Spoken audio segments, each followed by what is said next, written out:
In the winter of 1878, a young substitute teacher arrived in the coal town of Ashford Hollow, Ohio, and uncovered a secret that had been quietly buried beneath polished church floors and polished reputations. Over the previous 2 years, 47 children had vanished from the town's most celebrated Sunday school program. Their names remained inked in attendance ledgers, but in conversation, in memory, in the daily rhythm of the town, it was as though they had never existed at all. What lay hidden beneath the First Wesleyan Church would reveal not just individual evil, but a carefully engineered system of exploitation stretching across state lines, a network that thrived on faith, poverty, and silence. Ashford Hollow sat along the Muskingum River, its air thick with coal dust and Methodist hymns. The arrival of the railroad in 1871 had transformed the town from farmland into industry. Mines multiplied, rail yards expanded, immigrant families, German, Irish, Polish, arrived weekly seeking wages beneath the earth. The First Wesleyan Church rose at the center of town like a limestone monument to moral order. Its twin spires overlooked company housing and merchant shops alike. Within its walls gathered mine owners and widows, shopkeepers and laborers, all bound by the promise of salvation and respectability. But it was the church's Sunday school program that drew attention beyond county borders. Under the direction of Beatrice Whitmore, a stern and commanding educator in her early 40s, the program had grown from a modest classroom to a regional phenomenon. Parents traveled miles by wagon to enroll their children. Whitmore spoke with certainty. She preached discipline. She promised opportunity. Her assistant, Clara Bellamy, possessed a gentler touch. Soft-spoken, unmarried, and endlessly patient, Clara won children's trust with quiet smiles and private conversations. Funding their efforts was Edwin Caro, a wealthy coal operator and grain distributor whose donations had expanded the church basement into a modern educational wing. Caro's influence reached the railroad offices, the sheriff's department, and the county council. Together, they built something that appeared almost miraculous. The program's pride was its biblical excursions, week-long educational journeys to historical sites, missionary schools, and distant Methodist communities. Selection was described as an honor.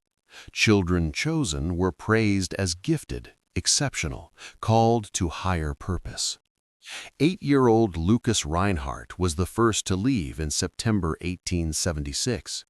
His German immigrant parents wept with gratitude when Whitmore explained that Lucas had been invited to assist biblical scholars near Pittsburgh. He would return in 2 years, educated, refined, destined for greatness. 2 weeks later, 10-year-old Eliza Monroe, daughter of a struggling widow, departed for what was described as missionary training in Illinois. By Christmas, 6 more children had gone. Each departure followed the same pattern: praise, opportunity, promise of letters, silence. No one called it disappearance, at least, not yet. When 24-year-old Anna Fletcher arrived in January 1878 as a temporary instructor, replacing Clara Bellamy, who had reportedly fallen ill with consumption, she came with formal training from the Ohio State Normal Institute.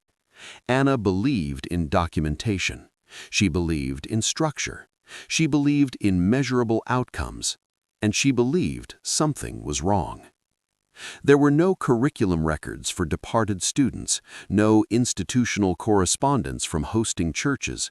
Letters from children were shown to parents, but always read aloud by Whitmore, never handled directly.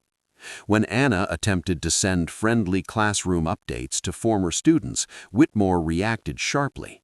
No outside interference, she insisted. The children must fully immerse themselves. That was the first fracture. The second came when Anna casually mentioned Lucas Reinhardt's name during conversation with longtime congregants. Blank stares, confusion. Even Lucas's neighbors spoke of him as though he had moved away years ago. It was as if memory itself had been edited. On the night of March 14, 1878, Anna Fletcher unlocked the church basement after midnight.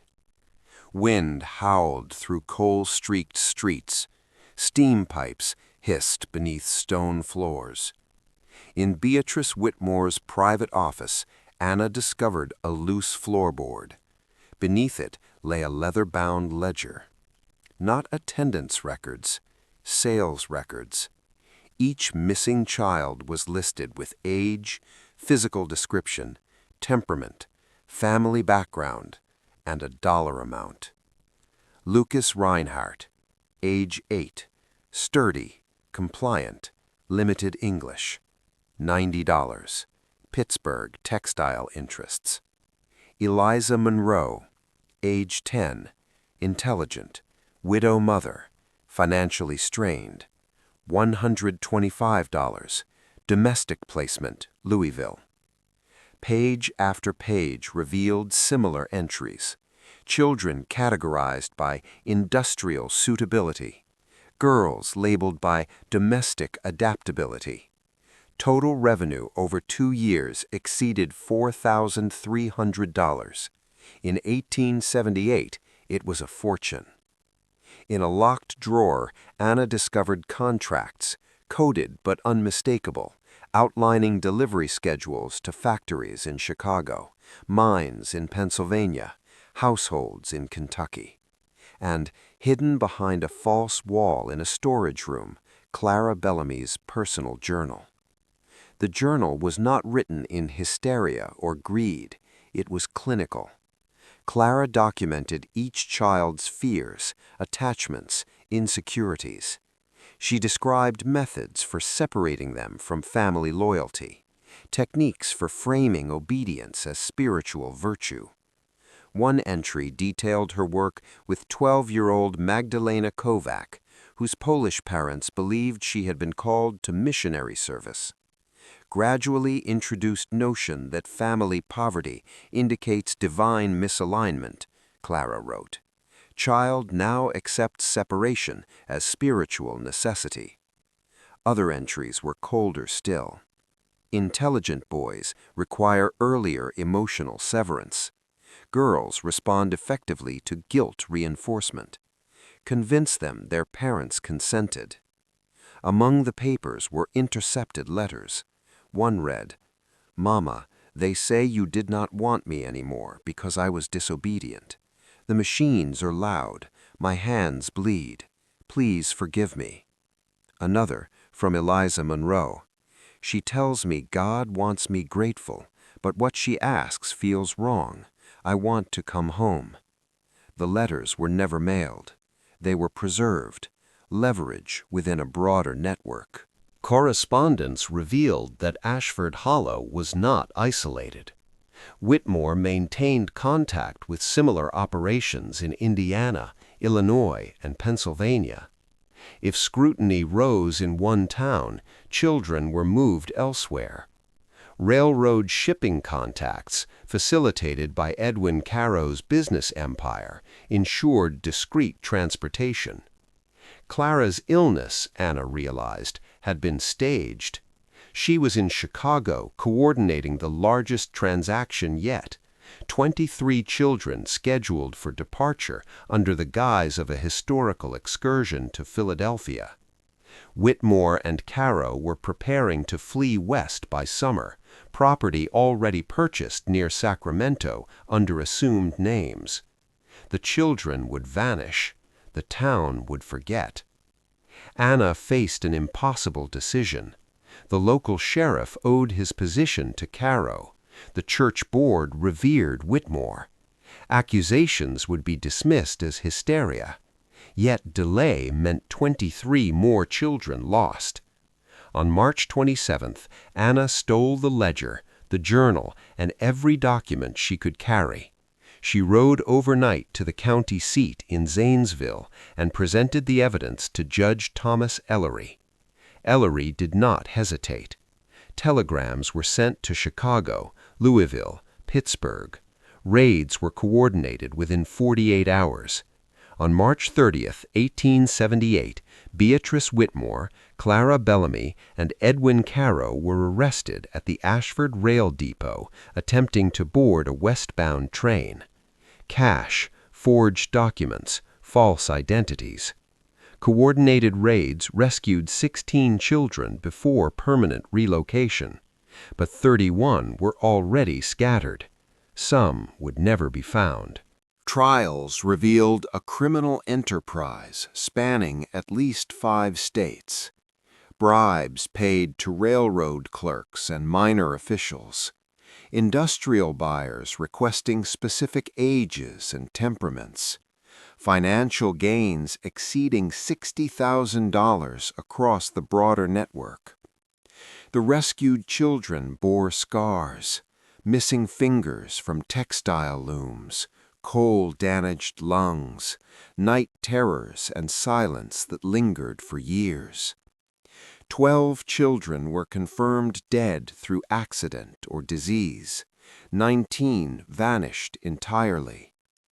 Whitmore died in prison in 1885. Bellamy was released early due to illness and disappeared from public record. Caro served 11 years before relocating west under a new name. Perhaps most unsettling was not the crime itself, but the environment that allowed it. Several families admitted harboring suspicions, but no one wished to challenge respected authority. No one wished to disrupt harmony. The Methodist Conference issued statements distancing itself from the individuals while declining structural reforms. Ashford Hollow's reputation never recovered.